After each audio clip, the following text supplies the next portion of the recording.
Bonjour les humains, 26 juillet 2024, aujourd'hui ouverture, cérémonie d'ouverture des Jeux Olympiques.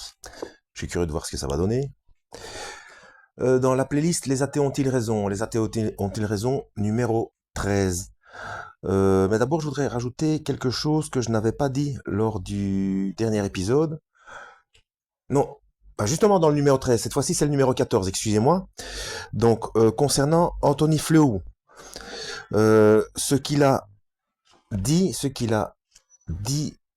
c'est une citation, 343, une citation reprise dans l'article de Monsieur Oppenheimer, paru dans les colonnes du New York Times sur le parcours et la conversation d'Anthony Flew, intitulé The Turning of an Atheist, le 4 novembre 2007. De Oppenheimer? Mais en 2007 il était déjà... Ou alors c'est simplement une conversation qu'il a eue avec lui ou... Bon bref, je ne sais pas. Allez, c'est parti. Karl Popper, 1902-1994 ou 94, épistémologue et philosophe des sciences, professeur à l'université de Londres, a dit « La machinerie par laquelle la cellule, tout au moins la cellule non primitive, la seule que nous connaissons, traduit le code génétique est composée d'au moins 50 composants macromoléculaires, eux-mêmes codés dans l'ADN. Ainsi, le code ne peut être traduit qu'en utilisant certains produits de sa traduction. Ceci constitue un cercle déroutant, un véritable cercle vicieux, semble-t-il, pour toute tentative de formation d'un modèle ou d'une théorie de la genèse du code génétique. Ces propositions, les multivers, sont présentées comme des théories scientifiques, mais sont-elles réellement scientifiques? Elles ressemblent plutôt à des contes métaphysiques ou mythologiques, car ces théories ne peuvent pas être vérifiées. Elles ne peuvent être ni validées ni réfutées, car elles sont en dehors du champ de l'expérience des sciences. Neil Manson, né en 1962, professeur de philosophie à l'université du Mississippi, a dit « L'hypothèse des multivers est suspectée d'être le dernier recours pour les athées désespérés. » Ouais. Eh ben dis donc. Eh bien ma foi, voilà, en ce qui concerne 100 citations essentielles de scientifiques dans la playlist Les athées ont-ils raison? Donc apparemment tout porte à croire que cette liste est loin d'être exhaustive. Alors ce qui me laisse perplexe, c'est que malgré toutes ces citations, il y a encore des gens, en même temps c'est logique, c'est normal, c'était prévu comme ça, qui se moquent, qui doutent, etc. Mais le principe de précaution, j'en ai déjà parlé dans cette playlist, un quid du principe de précaution. Mais quelle importance! Enfin, je veux dire, pourquoi systématiquement fuir ça? Donc c'est quand même pas... Il y a un paquet de... Bon, imaginez, si c'est du grand n'importe quoi, j'ai entendu toutes sortes, hein, oui, sophisme, sémantique, machin, tout ce que vous voulez, mais donc, on donne des postes et on donne des prix Nobel, des postes à des places au CERN, dans des accélérateurs de particules à la tête du CNRS, je ne sais pas tout quoi, moi. Euh, donc, ces gens qui pensent comme ça, qui sont quand même des cerveaux, il faut s'en moquer. Voilà. Et alors, quid du principe de précaution? Si ces gens ont tort, moi, je crois en, je ne crois pas en Dieu. Je sais que Dieu existe parce que c'est pas possible. C'est irrationnel autrement. Après tout ce qu'on sait maintenant, je dis pas au Moyen Âge et bon là, la croyance en Dieu c'était plutôt, ça pouvait être de la superstition ou je ne sais quel terme ou de la foi. La foi, bien sûr, il y a des gens qui avaient la foi, mais maintenant, c'est bref. Si j'ai tort, je ne m'en rendrai même pas compte, puisque une fois mort, il ne se passerait rien, hein, bon, il ne se passe rien, donc il n'y a aucun danger. Mais si j'ai raison, dans quelle situation, d'ailleurs je l'ai déjà dit, dans quelle situation va se trouver la personne qui n'aura pas voulu croire alors qu'on lui a présenté la chose? Et puis pourquoi les dirigeants de cette planète appliquent le plan biblique?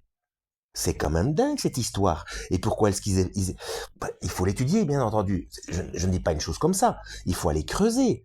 Bon sang, c'est simplement maintenant, vous voyez, c'est en train de se propager. Les gens commencent à payer avec la main. Puis le plus d'un, puis Joseph Lorer qui a inventé le langage binaire informatique comme par hasard. Les trois carrés du QR code ou les trois doubles lignes du code barre, ça correspond à 666. Et on met un système dans la main avec ce code général-là, qui est le code appartenant au système du commerce mondial. Euh, voilà, donc système paiement dans la main avec 666 pour aller faire ses courses. Et on trouve ça en Apocalypse 13, versets 16 à 18. Enfin, je veux dire, donc les gens qui sont d'accord d'utiliser la technologie pour faire correspondre la manière de nous faire vivre au plan biblique, je ne sais pas moi. Et puis quand on creuse plus loin, on voit Ézéchiel 38 et 39 avec ce qui se passe avec Poutine, ce qui se passe au Moyen-Orient, en Afrique, etc. Euh, je ne sais pas moi, il suffit, c'est tout bête, hein, il suffit de s'y intéresser. Mais avoir ce phénomène de rejet comme ça, et ça correspond encore une fois à la Bible, c'est incroyable. Il est prévu qu'il y ait des gens que même, je ne sais plus où c'est cité, que même s'ils verraient des humains ressuscités devant eux, ils continueraient à ne pas croire. Donc même ça, c'est prévu. Alors que quand on voit des choses pareilles, normalement, bah oui, je vois la chose devant moi. Oui, je l'ai vue, j'y crois. Ah ben non, non. C'est fou, hein. Alors il y a Pascal aussi, je crois que c'est Blaise Pascal, je crois, hein, qui a dénigré, qui a mis à mal, qui a mis à bas le principe de précaution. Mais donc des gens se retranchent derrière ça, alors que en fait ça mène à quoi aussi? C'est aussi complètement irrationnel. Mettre à bas le principe de précaution, c'est comme pour le corps physique, faire fi de l'instinct de survie. C'est complètement irrationnel. C'est affolant, affolant. Et encore une fois, pour ceux qui lisent la Bible, ils le savent, ça aussi, c'est prévu. L'inversion des valeurs, enfin que tout s'inverse, appeler le mal bien et le bien mal, et les inversions accusatoires, ça ce sont des applications talmudiques. Euh, euh, bon, tout ça c'est faux. Alors d'accord, tout ça c'est faux, tout ça c'est faux. Alors c'est quoi cette histoire de absolument vouloir reconstruire le temple à Jérusalem? Et voilà, Trump, notamment Trump, on compte beaucoup sur Trump pour le reconstruire, alors que, et puis il a derrière lui tout un tas de chrétiens, mais ces chrétiens ne lisent pas la Bible, parce que dans ce troisième temple est censé aller s'asseoir l'Antichrist pour s'auto-proclamer Dieu sur terre. C'est, c'est de la folie furieuse. Voilà, c'est la chute, c'est la course en avant avec la chute. On sait qu'on va tomber, mais on y va à fond. Allez, on y va. Alors, j'en ai déjà parlé. Il n'y a pas beaucoup de solutions. Je crois qu'il n'y a que trois cas. Il n'y a que trois cas qui refusent de croire, ou bien qui ne veulent pas l'avouer. Donc, il y a les aveugles, aveugles, tout simplement. Donc, butés, bornés, peu importe la raison. Il y en a qui ont peur. Aussi, peu importe la raison, peut-être peur de perdre la vie ou de peur pour les leurs ou peur de perdre leur situation professionnelle ou autre. Et la troisième catégorie, les complices. Voilà. Moi, je ne vois que ça. Toujours est-il que, comme la politique, les religions, c'est la manipulation de masse, et pour se rendre compte que la Bible n'est pas un livre de religion, eh bien, il faut s'y intéresser, il faut la lire. D'ailleurs, quand Yeshua, le Christ, est venu sur terre, il a bien eu des problèmes avec les religieux. Parce que tout ce qu'il disait, son enseignement, etc., ça contredisait ce que les religieux enseignaient. Donc voilà. Et dans tout ce qu'il a expliqué, eh bien, les choses sont en train de se produire maintenant. Même les comportements des gens, même au niveau familial. familiale, sociale, entre les peuples. Euh, quoi d'autre?